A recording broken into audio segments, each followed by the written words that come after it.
Our film begins with a young girl named Lee, who has the special ability to see monsters living among humans. One day, she was in a session with her therapist when she saw a small monster sitting on his hand. It scratched him slightly, but she couldn't say anything because he would think she was crazy. Later, the doctor noticed the scratch, and Lee told him it was just a paper cut from the book. She left the session feeling upset because she couldn't tell anyone the truth, not even her mother, who had once been close to her. When her mother found out about her ability, she abandoned her out of fear. Afterward, Lee went to the supermarket where she worked. There, she heard a strange noise, but ignored it. Then her manager came and yelled at her for being slow at work. He gave her some promotional flyers and told her to go outside and hand them out. She put on a disguise and stepped outside to distribute the flyers. A man named Meng passed by, and she tried to give him one, but he refused and told her he was in a hurry and had an urgent mission. Curious, Lee followed him into the supermarket. Inside, they found all her coworkers lying on the floor, frozen solid. Meng told her a monster had done this, and it was still inside the building. He then used a magical paper and threw it into the air to locate the monster. The paper led them to a fridge, where the monster was asleep and frozen. Lee got scared and said they should call the police, but Meng laughed and said, "Who would believe you? Monsters are just myths to most people."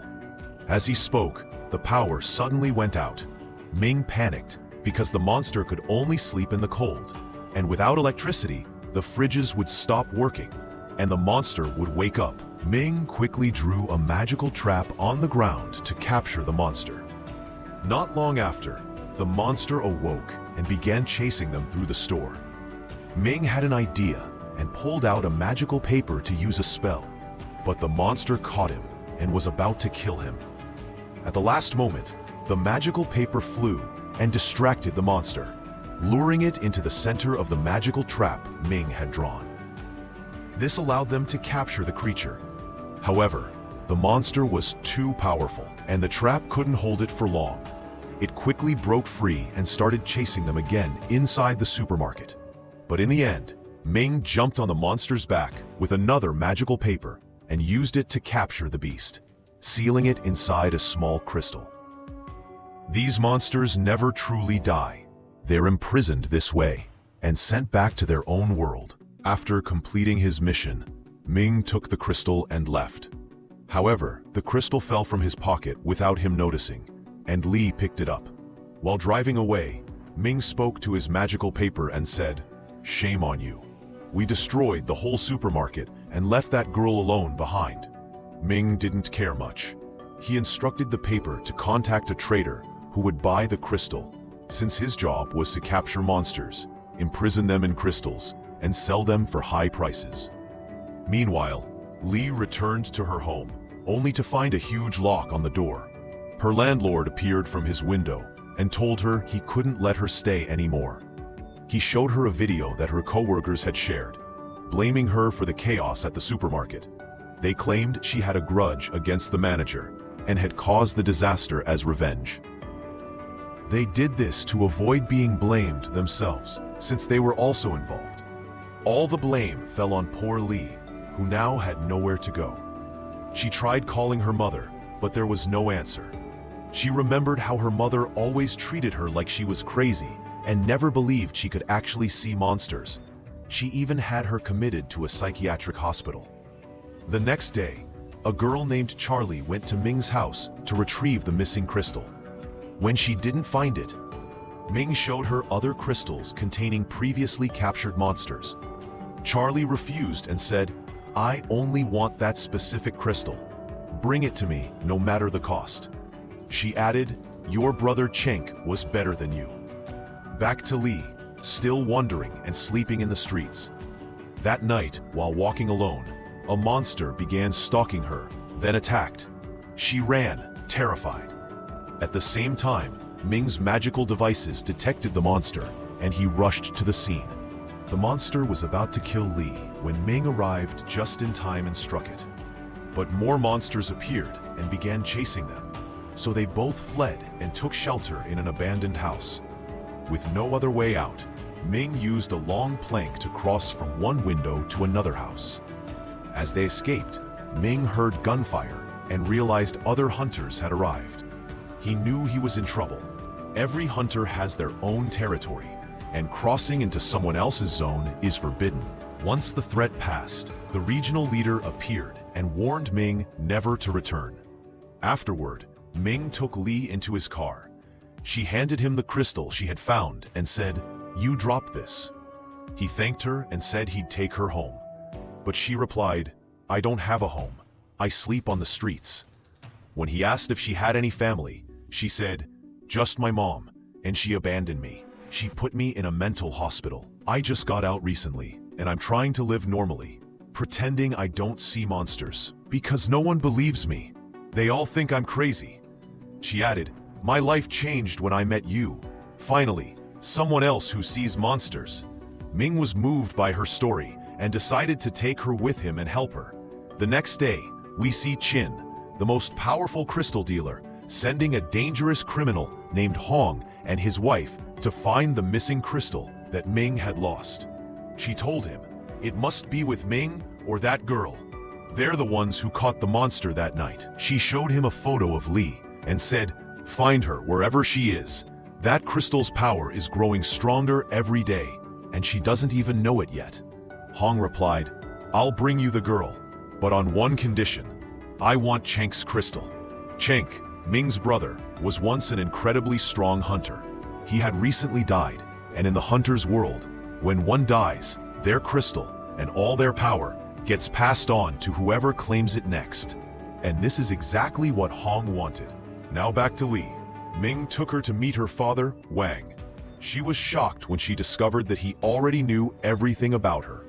Then they went down to his underground base, and there she was even more shocked when she saw that the lower half of his body was that of a lion, while the upper half was a normal human.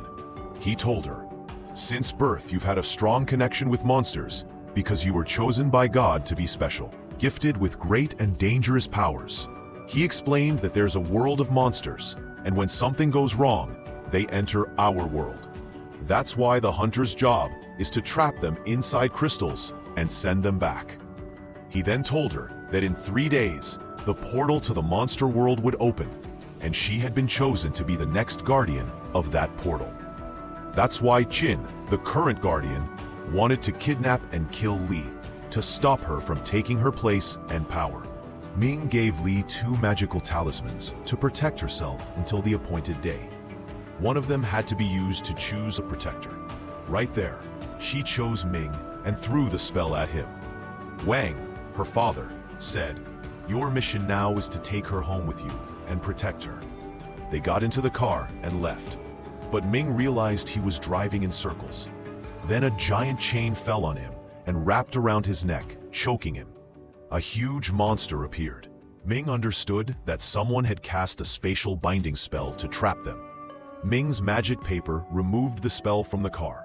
Just before the monster could attack them, it vanished. The spell had worn off. But they weren't safe for long. Hong showed up again, trying to kidnap Li. Ming reacted quickly and shot at him, forcing him to flee. Later, they went home, where Ming cast a concealment spell that made the house disappear from existence, hiding it until the appointment day. His magic paper disguised itself as the door to protect them. The next morning, Li woke up and saw many spells around her. Confused, she asked about them. The magic paper said, "You were having too many dreams and couldn't sleep, so Ming made these spells to help you rest." She was overjoyed that someone actually cared for her. They had breakfast together, and Ming told her about his brother King, who was very powerful. Ming always wanted to be like him, but felt he was a failure in comparison. Later, while playing with one of the crystals, Li dropped it in water. The magic paper panicked. Water releases the monsters trapped inside crystals. Indeed, a monster emerged, but it was gentle. Li petted its back and felt it was kind. Then Ming came and put it back inside. Meanwhile, Qin went to Wang and demanded to know where his son was, knowing he was with Li. He refused, knowing her true intentions. So she paralyzed him with a spell and left. Back with Lee, she received a phone call from the hospital. Her mother was critically ill and wanted to see her one last time. Lee was torn, afraid that if she left, Tin would find her. But she couldn't abandon her mother, so she chose to go. Wang accompanied her. They left the house and went to the hospital. When Lee entered her mother's room, she found her sitting motionless. She ran and hugged her tightly, overwhelmed with emotion. And that's when Qin appeared. This had all been her plan. She was the one who made Lee's mother fall ill, just so she would be taken to the hospital and lured into a trap. Qin approached Lee and threatened her. If she didn't agree to transfer her powers, her mother would die. Terrified, Lee had no choice but to accept. Meanwhile, Meng was still outside when Hong attacked him and cut off his hand using a fiery magic spell. When Meng's hand burned, its ashes flew away and reached his father, begging for help. At that moment, Qin took Li to the main gates of the monster world to begin the power transfer ritual. Meng regained consciousness and blamed himself for failing to protect Li, feeling unworthy of the responsibility. His father then summoned the maze beast to encourage him and give him strength. He even crafted a new hand for him out of enchanted paper so he could fight again. Meng set off and confronted Hong in battle once more. Hong was still stronger, but Meng spotted the crystal that once belonged to his brother Qing and ran toward it to claim its power. Hong chased him, but it was a trap. Meng had lured him onto a magical sigil set into the ground. The moment Hong stepped on it, he died instantly. Just then, the portal to the monster world opened, and the creatures began to enter the human world to destroy it. Meng rushed to the gate and found Li unconscious on the ground. Qin reappeared, using her powers to block him. A fierce fight broke out. Just as Qin was about to kill him, Li woke up and used her powers to defeat and kill Qin, trapping her soul inside a crystal and sealing the gate before the monsters could cross over. Afterward, Li spoke with Meng and showed him that she had finally learned how to control her powers and the monsters within the crystals. She was overjoyed, knowing she had saved the world from destruction. In the end, Li lived with her mother, Meng, and his father, and everyone was happy. That's how our movie ends. We hope you enjoyed this summary. Don't forget to check out the previous recaps and subscribe for more. Take care, and we'll see you in the next video.